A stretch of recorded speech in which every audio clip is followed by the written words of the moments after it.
Hey guys, if you want an easy dinner idea, this is what I'm making tonight.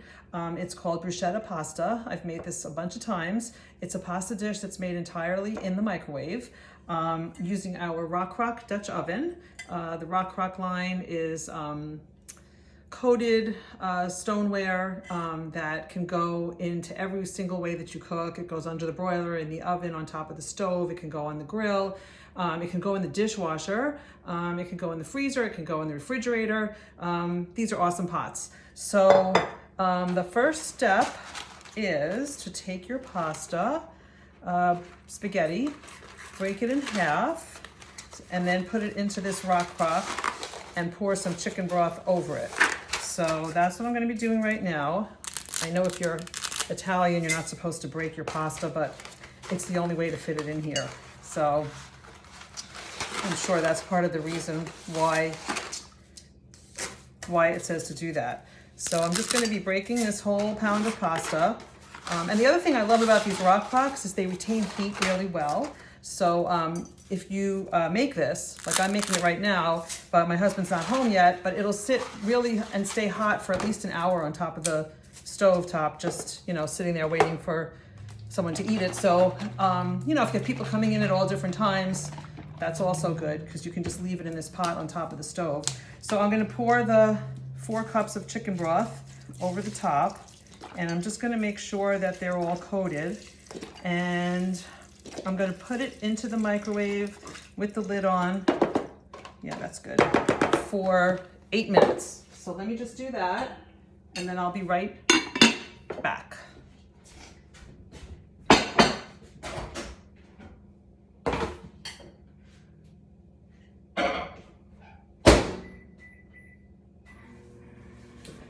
Okay, so while that's cooking, I'll get the bruschetta part of it ready. So I have the manual food processor. That's what I'm going to make it in. For some of you, you've probably seen this already. Some of you haven't, but it's just a little tiny food processor that doesn't need any batteries or electricity. So this is great for traveling, small apartments, but I love it because I don't have to take out my big food processor to do a small job like this. So it just comes with a blade inside, and the lid for storage, it locks. So when you put it away, it doesn't take up as much space in your cabinet. So I love this thing. And it also has a non-skid bottom, so if you put it on the counter, it won't slide when you're trying to use it.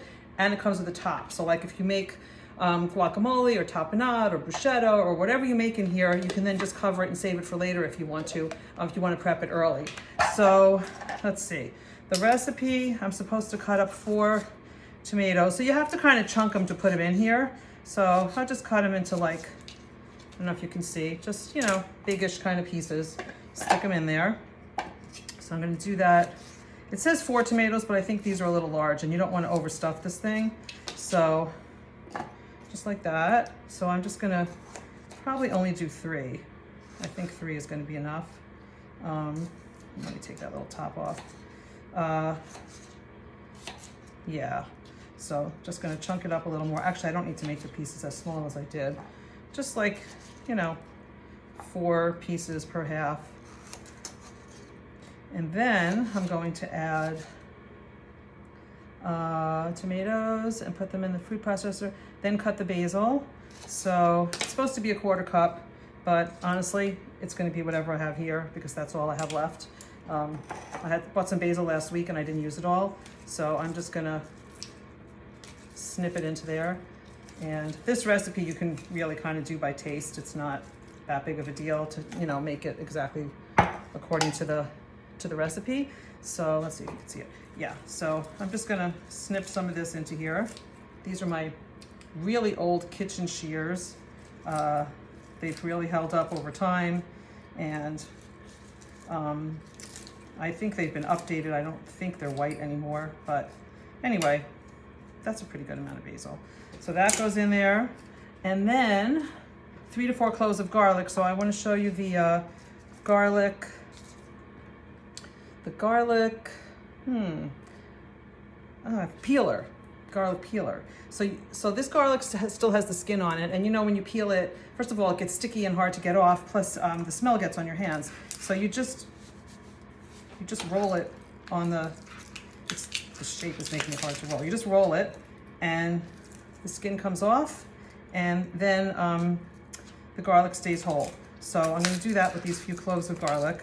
These are not rolling so well because they're kind of a flatter shape, so let's just get that off.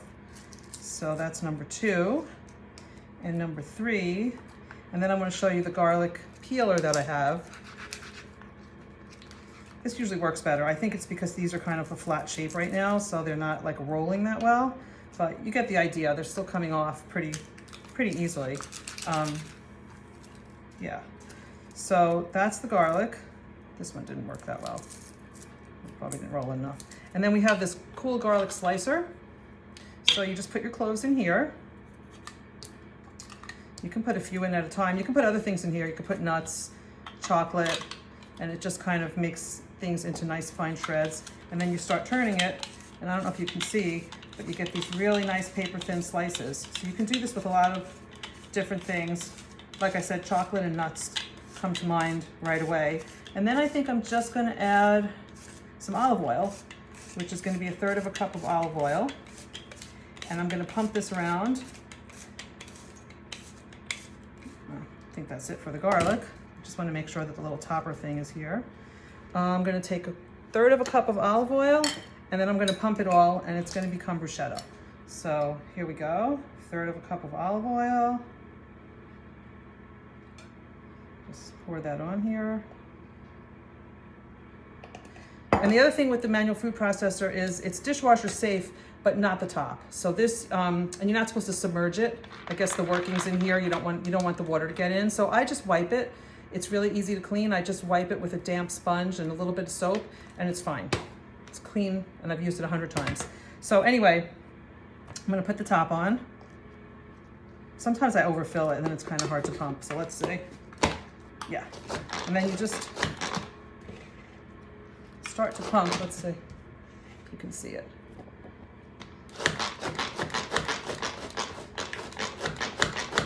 And it's gonna make my bruschetta and give me a little bit of an arm workout, which is always good. And like I said, I may have overstuffed it a little bit, so sometimes you have to, let's see. Well, it's coming out pretty good. There's a little bit left on the top, so you just move it around a little bit and pump it a little bit more, and then I'll show you what it's gonna look like. There. So I got my bruschetta. And like I said, guacamole, salsa, people use it for baby food. I've seen people use it for egg salad. There's probably 100 things you can do with this. So what I'm gonna do when that comes out of the microwave is I'm going to just stir it. Yeah, stir it and return it for another 8 minutes. And then when it's all done, and so the pasta will be all cooked, it'll be all tender, and the liquid will be mostly evaporated. And then I'm gonna add this to it, stir it around, and let it sit for a little while, kind of let everything absorb in, and it's good to go. You put a little bit of Parmesan cheese on it. You can have a salad, you can just have bread with it. It's a really good dinner. I make it a lot, and like you can see, it's ready in like 20 minutes. And I only have to clean that one pot. I don't have to cook my spaghetti, then strain it in a colander, and then, you know, use a saute pan for anything, or I do have to clean this, but so this and that one pot, but it's one pot meal. So that's the kind of meals that I love. So anyway, just wanted to show you guys these few things, this easy recipe. I will, I'll put it in the comments so that you can see exactly how it's made, but that's really the whole thing. Okay, take care.